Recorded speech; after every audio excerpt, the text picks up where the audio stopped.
So the reopening stocks are absolutely soaring, and well, they're really not alone. 10 of the 11 sectors are powering higher. The question now really is there's several of them, right? Do you buy more? Do you take profits? Do you sort of sift your portfolio around looking for new ideas? Or do you cry in your milk if you've just been watching this whole thing, waiting for a pullback, but never got in? I want to bring in Rob Luna and Ken Mahoney. Okay, guys, you don't have to answer the last one, although I think people would be drinking something stronger than milk if they missed this rally. Rob, first, congratulations to you, my man. You got that new platinum ball and chain. Congratulations on the marriage. Now, what do you think of the market? Thanks, man. Thank you. You know what? I just came back from honeymoon. I love where the market's at right now, Charles. If you look at a day like today, we started pulling back, money rushed back into the market. I think it's one of the most exciting times to be an investor. We saw Meta platforms from Facebook. You're now seeing that whole thing come together. NFTs, blockchain, crypto. I think it's one of the most exciting times to be an investor right now, Charles. Ken, your body language is a little off. I mean, did we top out here? Because normally you come on a little bit more energetic with the body language. No smile. Where's that Ken that I know? I know, it's here. By the way, congratulations, Rob, and to the Platinum man. No, I like this market. I think it should be averaging up here. I mean, we don't get markets much like this, Charles. February, August, kind of comes to mind. February of this year, August of last year.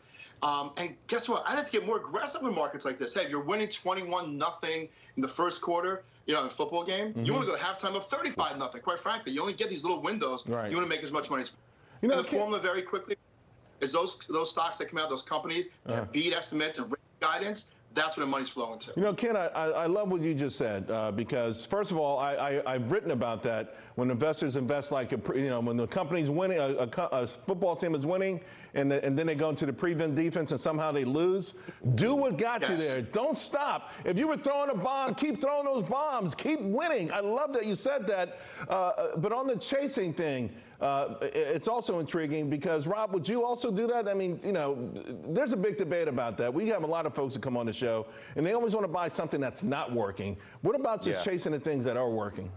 Yeah, no, I think that's extremely important right now, Charles. I mean, look no further than the marijuana stocks, the Chinese stocks. People are trying to pick bottoms on these things, and they keep getting crushed. The trend is your friend right now. You need to stick with momentum. There's an ETF, MTUM. But look at some of these big, innovative tech leaders as they pull back to some of these trend lines, but are in an overall uptrend. You need to stick with the winners right now. Don't pick bottoms in a bull market like this. There'll be time for that later. So, Ken, you gave us a brief sort of outline of how to pick them. Is anything really standing out for you as we go into next week?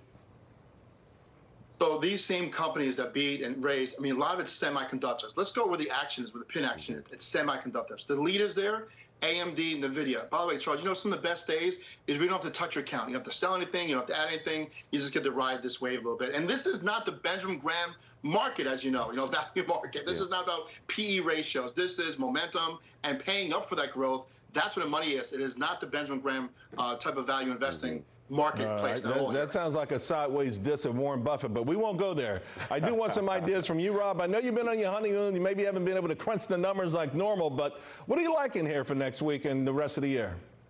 Yeah, no, like I said, you got to stick with the winners here, Charles. I mean, I think the semiconductors, we used to look at those as a trend play, buy on the dip, sell those. I think you need to be in semiconductors long term. The Internet of Things, you're going to need a company like NVIDIA. I think that's a multiple year uptrend. But look at this metaverse, Charles. People are getting on this. Wall Street's behind it. Look at Facebook. Look at Roblox. Look at Disney. They're already coming out with NFTs next week. Charles, it's a great opportunity for anybody who's getting into this sector right now. Yeah, I'm glad you brought up Disney. They report next week. They've been under some pressure here. Of course, they got to kind of figure this out. The COVID thing is starting to fade away. They might be in a pretty good sweet spot for a buy on a quasi-dip. Again, we miss you, Rob. Ken, thank you both very much. Really appreciate your expertise and that energy because it's important. Folks, listen, no one knows where